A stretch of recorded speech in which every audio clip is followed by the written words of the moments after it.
So we are back for another episode of Galactic and Spiritual Health for the New Earth. Every 3 months, I do a bit of a forecast, things to focus on for the next 3 months to come. And I'm really surprised. It is round 3 of this. So going into the last month, which is month 6 that we are just completing now here in March. And now we're going the forecast for April, May, and June.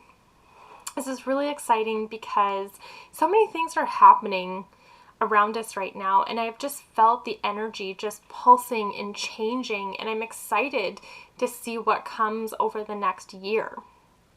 However, the next 3 months, some of the interesting pieces in starseeds or shapeshifters, the hybrid realms, all of those who are listening, if this is making sense to you, but even some of these earth old souls, incarnate angels, all of you from the realms, you may feel called to this as well, not just starseeds. But it's interesting because in April, there's going to be many people that are starting to feel into the energy of the earth, who may gather at different ley lines, may be drawn to different portals all over the earth. You may even astral travel there and connect. But also knowing that there's many different keepers of the earth at play right now. If you're able to visit sacred sites and to feel the energy there, do so. If you can astral travel there, do so. But this is more of an action step. So those who feel called really feel into the energy of the earth, especially in April. This is not something that you're just going to only do in April and that's it. But some of the ley lines, it may be really interesting just to connect with them at this point. There's many different activators all over the earth, many who are transmuting energies that are running through the ley lines. So if you feel called, just tune in and see what you feel here. The earth is an activation point. The earth is a school. The earth is a wise, living, breathing planet that we can learn so much from. There's so many powerful places all over the planet. And just trust where your heart wants to go. And the next piece coming up here is around the truth. So April is full of different aspects of the truth. And what this represents could be truth that has been long hidden, things that are now coming to light. This can serve as so much confirmation for those who have been dealing with really disempowering situations. And once the truth starts to come to light, it's going to shift and make things so much easier. It's also around spiritual awakening, clarity, a revelation of your own personal truth, as well as connecting to cosmic consciousness. Sometimes it can be a wake-up call that gets your attention and go into your spiritual path. So this can be that confirmation that it's time to really nurture this spiritual aspect. And when I talk spirituality, it's more of a personal path. It's honoring the divine within, divine source, connecting with what feels right for you on an empowering level, on a positive level. Knowing what you need to let go of, what's not serving your highest purpose, what's not serving you as a high vibrational being. We all have certain habits and behaviors that aren't actually resonating with who we want to be. So sometimes these evaluations every once in a while can get you more into alignment. Evaluating some of the past, going through some of the lessons that you've learned. Maybe there's things that you still would like to understand. But these are going to be a priority for you over the month of April. So be compassionate with yourself. Be easy with yourself. And connecting with the earth is such a powerful way to also move through these pieces, to help transmute these energies. It's not a bypassing, it's knowing what helps keep you in balance. Streaming energies with trees, it's the energy that no matter if it's feminine or masculine, it can help balance both. So I look at it kind of like a neutral energy, so to speak. It helps bring balance regardless.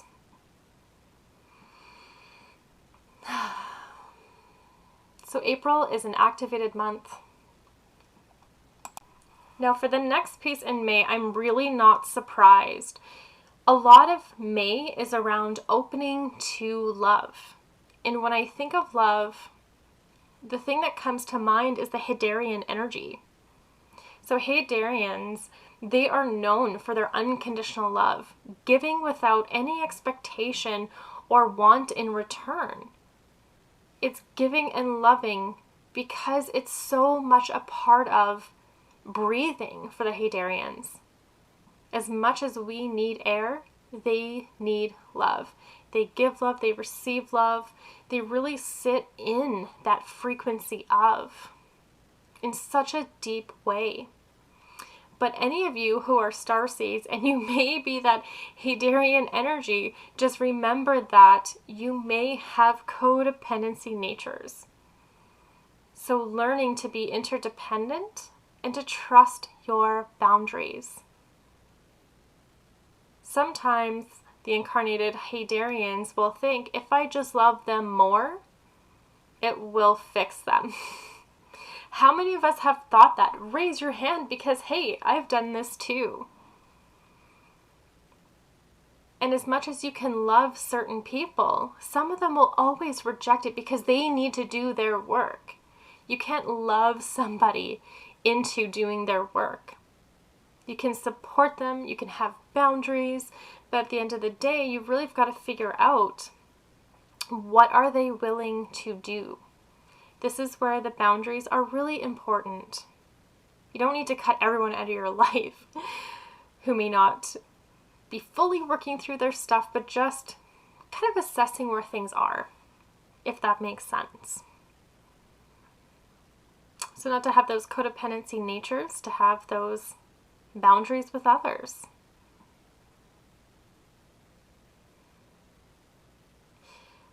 Interesting pieces coming up around May. There's some decision and choice points that are showing up.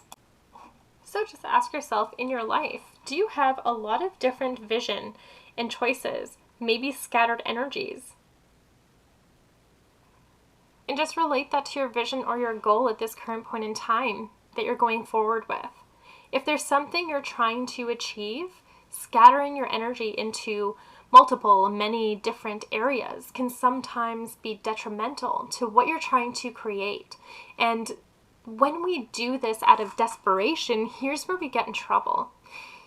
So if we're trying to create a vision, but we also get drawn to do certain things, maybe we're getting drawn to do 2 or 3 things, to create something, to edit something, just as an example, but they feel good. And then compare that to having 5 or 6 different tasks that you're doing because you think that if I do this one thing, it's going to bring this quicker and quicker.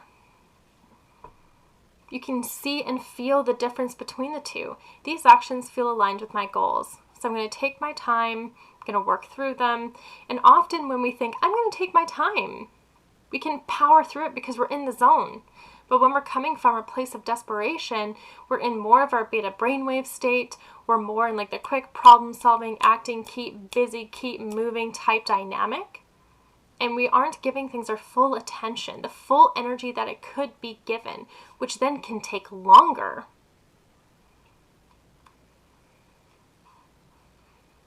Remember, opportunities are bountiful.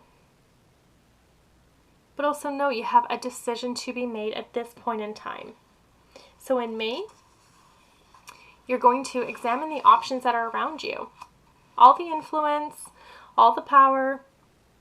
But in reality, just know that you're in control and responsible for those choices. So take your time to think, analyze, and carefully look at all the possibilities in front of you. Don't let pressure force you to make a hasty decision. Don't be influenced by everyone else around you, especially if they don't share your idea, your expertise. or maybe education in the area of your choice. Having a couple who are supportive and loving, who get your vision, your goal, asking for their opinion sometimes may be beneficial. But just remember, when you have opinions of 15, 20, 30 people, it's going to drown out your own inner voice too. So just be aware. And in May, really sit in with those choices, coming from that place of love. If you come from that place of love and alignment and expansion, the choice, even though it may not be easy, it's simple to know which one. Simplicity and ease are not the same thing sometimes. I've said that before. Things that are simple aren't always easy. And that's okay. So now we go into June, and June's really exciting as well. Oh, I love June because June is about embarking on a much needed journey to leave the past behind. Considering all that's gone on in the last year or 2 years, maybe even 3 or 5 years for many of you, this whole cycle of what's been going on, it's time to start moving past this. This is a confirmation that there's actually that light at the end of the tunnel now. And the time has arrived in which a difficult cycle is coming to an end. So moving forward. So this also could mean that traveling is starting to open up. Maybe it's time for a move in your life. There's not going to be one thing that resonates with everyone. Some people are going to be traveling, some people are going to be moving, and some are just moving forward in their vision, their purpose, their goal, and in their life. More calm, peaceful, still time is all coming with all the lessons that you've learned from those past experiences. Approaching this movement forward, knowing that you have grown and you're so much stronger. The healing process that you've been going through is divinely underway. And now it is such a good time to set goals, desires, your objective to secure a more positive and successful future. Your mind will be more settled, less worried. You can notice more synchronicities happening around you, and will bring the right conditions and introduce people into your life that are going to contribute to your growth. So June is so exciting for this. And then the other piece around June that's also really important to know is activating your light body. Activating yourself. And if anyone's listening and if you don't know that you're a starseed, you may feel activated by this piece.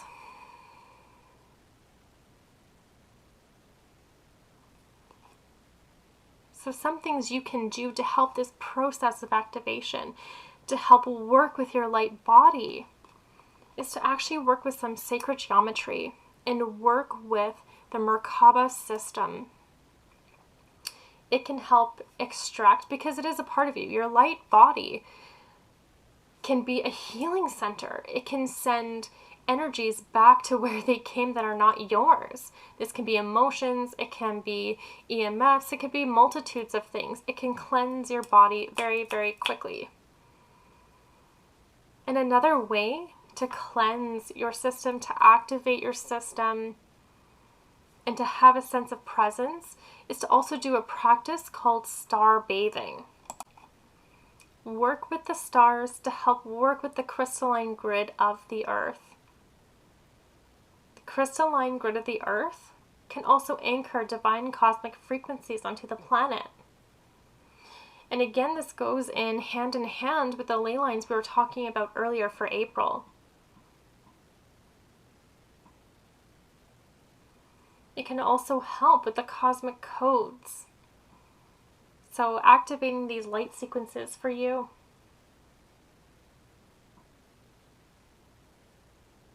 And as a starseed, You may have come here at this time on Earth to help shift the planet on a vibrational level, to help bring out the ancient codes of wisdom that much of humanity has forgotten.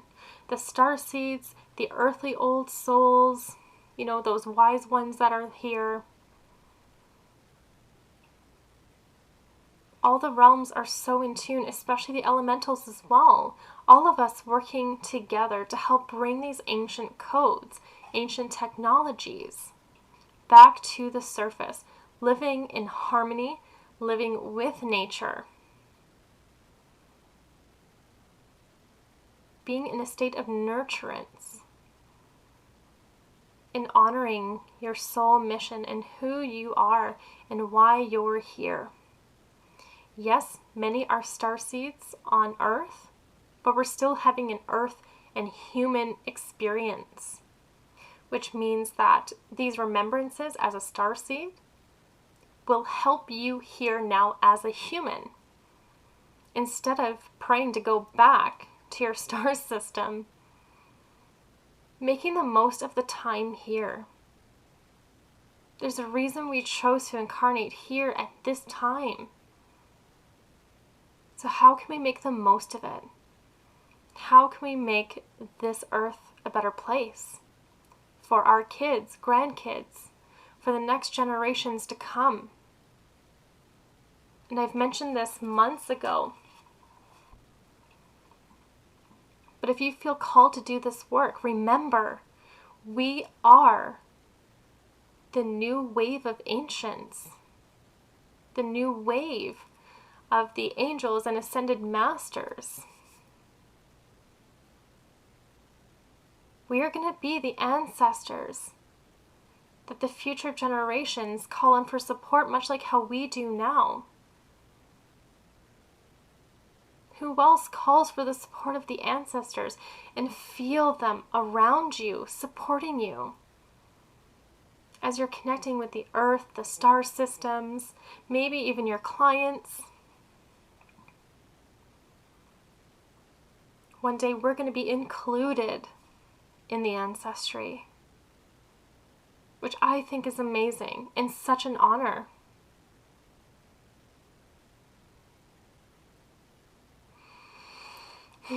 So lots of information here to process, to digest. So much love to you all, and thank you for all your continued listening and support. And I hope you've made some notes to revisit in April, May, and June. If not, listen to this as much as you need. Also, send me a message if you have questions about any of these things. You know my email. It's trinitysage333@gmail.com. So much love to you, soul family, and have a great rest of your weekend.